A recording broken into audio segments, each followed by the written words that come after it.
Welcome to the Psychology World podcast. I'm Connor Whiteley, bringing you psychology news, articles, and other interesting psychology-related articles. Where I can find the podcast notes and more interesting psychology-related things, and you can get your free 8 psychology book box set at connorwhiteley.net. Now let's get on to the show. Hi everyone, and welcome to episode 128 of the Psychology World podcast with me, Connor Whiteley. And today's episode is on 5 new ways to keep your brain healthy and reduce your risk of dementia. So it's great to be back after the Christmas break. So but this is now a live episode, and it's so good to be back. I really hope you're looking forward to doing the podcast. So I wish that you all had a very happy Christmas, a wonderful New Year, or whatever else you like to celebrate. But as it's now 2022, well, I'm really looking forward to moving on to the new year and just exploring the year and just seeing what comes. I've got lots of plans. So many great episodes are coming this year, so I really am pleased. And the reason why I wanted to do today's episode, because I was looking at the different books that I'm releasing. The week after this one goes out is Cult Psychology, which I think is an absolutely brilliant book. Definitely pre-order it if you can. And then the week after, it's Police Psychology. Again, an absolutely brilliant forensic psychology topic that you're going to love. So what that means is that there's 2 free Mondays of this month. So I needed to plan what was I going to do. And it was either going to be a dementia or a suicide topic. And I'm thinking, first episode for me back, I think I'm going to do a slightly lighter-hearted topic of dementia. So that's the thinking behind today's episode. And it is Friday the 7th of January 2021 as I record to this. So we're moving on to Psychology News section. We're reading from the British Psychological Society Researchers Digest. And if you subscribe to that list, then you will definitely see that this was one from the week before Christmas. So the first one is, watching a lecture twice at double speed can benefit learning better than watching it once at normal speed. Now, before I jump into the article, this one I was really happy about when I saw the headline, because all of my audio I listen to at 2 times speed, whether it's lectures, podcasts, online courses, etc. And basically, it's gotten to the point where unless I listen to someone at 2 times speed, I find that they talk so slow and so boring. So it's just sort of like that though. Lecture videos is now a major part of many students' university experiences. Some say they prefer them to live lectures, as you can choose when to study. And according to a survey of students at the University of California, Los Angeles, at least many students also take advantage of the fact that the video playback can be sped up, so cutting the amount of time they spend on lectures. But what impact does the speed up have on learning? The answer, according to a new paper in Applied Cognitive Psychology, is within some limits. None. In fact, if used strategically, it can actually improve learning. However, what students think is going to be the best strategy isn't actually what's most beneficial. Dylan Murley at UCLA and colleagues also report. So this is a really good Psychology News article, though, simply because for university students, I don't know really, I think it's been a good 2 years now with that we've been doing online learning. And yes, I'm on my placement, but online learning will continue. Plus, I'm basically always doing an online course in something or another. So I do this a lot, a lot to various degrees though. But to know that listening to something or actually watching something at double speed is actually beneficial, that's great. And to be honest, it's actually quite validating, because I'm always concerned to that, because I can only listen to stuff at 2 times speed or faster sometimes. I'm concerned that I might miss something. But it really does depend on the speaker, because I doubt any of you listen to me on 2 times speed, because I already talk quite fast. But then there's other people who talk really slowly, and it's those people that I sadly just have to listen on 2 times speed, simply because of how the auditory parts of my brain work. Speaking of which, I was actually having a conversation with someone the other day. And because of neuroplasticity, I wouldn't actually be surprised if the auditory parts of my brain have actually grown to become more efficient, because because I'm listening to stuff faster and faster. So it's just a thought. So the next one is, fear of spiders may have its evolutionary roots in aversion to scorpions. open quote, but they won't hurt you, they eat bugs, they're our friends, close quote. I've tried to tell my now 12-year-old all of these things many times over the years, but his fear of spiders persists. It's hardly a rare fear. An estimated 6% of the general population suffers from full-blown arachnophobia. The leading explanation is that our ancestors evolved to fear spiders, and that this is what they've passed on to us. But there are a few problems with this, pointed out by the authors of a new paper in Scientific Reports. First, only 5% of spider species are potentially dangerous to humans. Secondly, these species are mostly not found in Africa, where modern humans evolved, but rather Australia and South America, the two continents that have been most recently colonized by people. Given this idea of an evolved generalized fear of spiders doesn't seem that compelling, Daniel Fryer at Charles University Prague and colleagues had another idea. Perhaps we evolved not to fear essentially harmless spiders, but a dangerous close relative with a similar body part plan, scorpions, and our brains overgeneralized, reacting to spiders in a similar way. To investigate this, they ran a study that would have left my 12-year-old with the nightmares for months. And that's just in a case like you were skip some of that. That wasn't me talking in first person.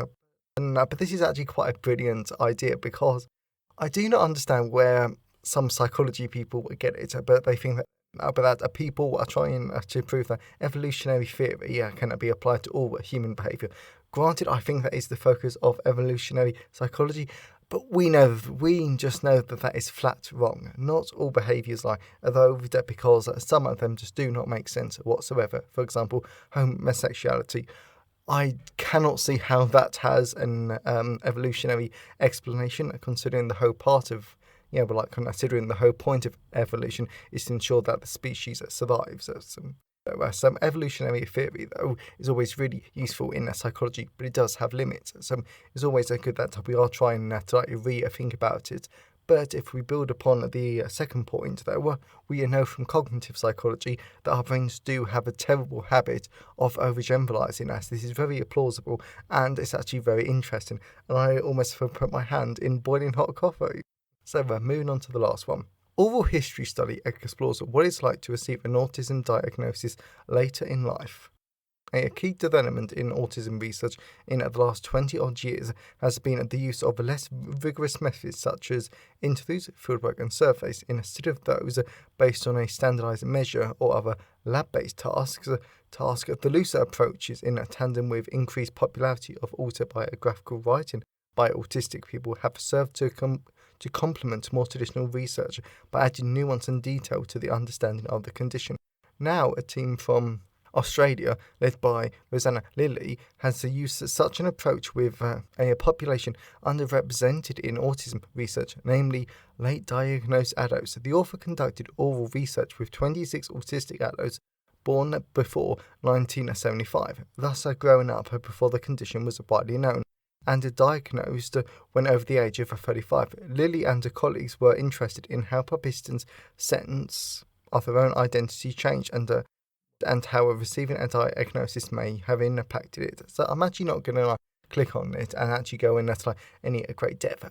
But there is something that I do want to point out, though, is that I really do understand the whole annoying point about this sort of research, though, because the vast majority of autism research and the research on any mental health condition does tend to always focus exclusively on one sort of a population. For example, autism research that tends to exclusively focus on young children, but so does the public discourse, though, because I cannot remember the last conversation I had where non-psychology people spoke about autism in adults and how it affects them, because of course we still have our challenges too. But the takeaway from this psychology article is that whenever you are researching and actually want to look into things, take a step back and actually make sure that you're looking at, or you're at least trying to address how it affects everyone and not just one core main population, because you might find something quite surprising if you look at a different population. So just something to think about. So now that's enough for the psychology news section. Let's move on to the personal update. So in actual fact, I'm actually going to skip the personal update because I actually just tried to record it, but because I'm actually on my university break, there's actually nothing psychology related that I'm actually doing. So I'm actually going to skip the personal update. So as always, I always love to hear your thoughts and feelings on today's episode. So you can always email me, connorwhiteley@connorwhiteley.net. You can always leave the comment on the show notes at connorwhiteley.net/podcast, and you can always tweet me on Twitter at sci-fi-whiteley. I always love to hear from all of you because it really helps make the podcast feel more like a conversation. And today's episode has been sponsored by Cognitive Psychology. Now, this is always such a brilliant book when it comes to dementia, because dementia really does affect our brain and our cognitive processes, like our thinking and our memories. And what cognitive psychology allows you to do is that it allows you to really understand how memory, how our thinking works. And there's also a very special section on semantic dementia, which we've not covered before on the podcast. So this is such a great, really in-depth, easy to understand book that I cannot recommend, because it really will help you develop a deeper understanding of today's episode. So that's Cognitive Psychology, a guide to neuropsychology, neuroscience and cognitive psychology. Third edition available from all major ebook retailers, and you can order the paperback and the hardback versions from Amazon, your local bookstore or local library if you request it. And if you didn't want to buy a book but you still wanted to give the podcast a bit of one-time support, then you can buy me a coffee at buymeacoffee.com/ConnorWhiteley. So let's move on to today's podcast episode. So moving on to the content part of today's episode. So we're going to be looking at 5 new ways to reduce dementia risk and to keep your brain healthy. And the entire point of today's episode is that we're going to be continuing with our look at dementia, which, as I've said before, will be a focus in 2021. So I wanted to share with you some ways to risk of getting dementia and keeping your brain healthy. And the first major point that I really wanted to highlight is that people, and I'm no exception, in all honesty, I do not think about this. I do not blame you if you don't think about this. But people tend to think about these methods to keep their brain healthy later in their life. But it's important to think about keeping your brain healthy in any age or any part of your life though, because dementia experts say that keeping your brain healthy in your 40s and 50s is critical when it comes to preventing dementia. But whenever you decide to make changes to keep your brain healthy, you will see an overall benefit at your health. So even though I'm 20, yes, the chance of me getting dementia might be minuscule now, or in the future, I'm still going to try and protect my brain and keep it healthy now. But just in the long term, I know that the chance of me getting dementia is hopefully minuscule. So 5 ways. Avoid smoking. So we've all heard the different ways that smoking damages your physical health, and it links to a number of different medical conditions. But in terms of your mind and mental health, a study has shown that your smoking increases your risk of developing diseases like Alzheimer's and vascular dementia. And as psychology students and professionals, we all know the psychology of addiction and why it's hard to give up smoking. But maybe thinking about it as a way to protect your brain, reduce your risk and preserve your cognitive abilities for the long term, that might just give you or your loved ones the motivation to stop. And even though I don't smoke, I know people who do, and it is really hard for them to stop. So just so you know, I'm not trying to make giving up smoking that's really easy, because I know it's not. Staying connected, and this part definitely links to the episode called How 100-Year-Olds Keep Their Minds Sharp. And that is a great podcast episode to go back and listen to. I think it was in November, December 2021, because that's really an important one. And because as we're talking about dementia, this is very important to stay connected with people regardless of our age. As staying connected means that we still have to absorb lots of different social stimuli, and that keeps our minds sharp, engaged and active. And all of this contributes to keeping our brains healthy. And this is why it's a good idea to join clubs, go to senior centres and be active in older age, as it keeps them connected to a wider society. Also, though, more and more researchers are suggesting that enjoyable face-to-face interactions can slow down the symptoms of dementia. For example, deteriorating memory, as listening and responding to people requires quick thinking and responding. Keeping your blood pressure and cholesterol in check. And something that I was starting to realise when I this point in the blog post was that I was starting to realise how many different areas of psychology dementia fits into, as it touches on clinical, cognitive, biological psychology and more. But honestly, that is what keeps dementia really interesting for me, and that's why I want it to be a focus on 2022.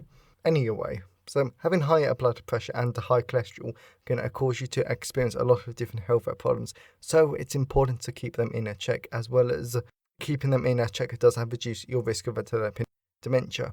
So some of the ways that you can actually reduce your cholesterol is by you could reduce your consumption of biscuits, cheese, red meats, and and of course I'm recording this early January, and we've just had a Christmas. I cannot actually think how much red meat and how much cheese I ate.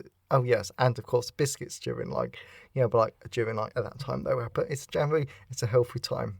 And you can also reduce your cholesterol by increasing the amount of fruit, vegetables, and oily fish that you eat. Eating well and balanced. Now, this one I did want to make a very clear point on it because of course we've all heard about eating well and eating a balanced diet constantly. Time and time again, we've heard about eating a balanced diet.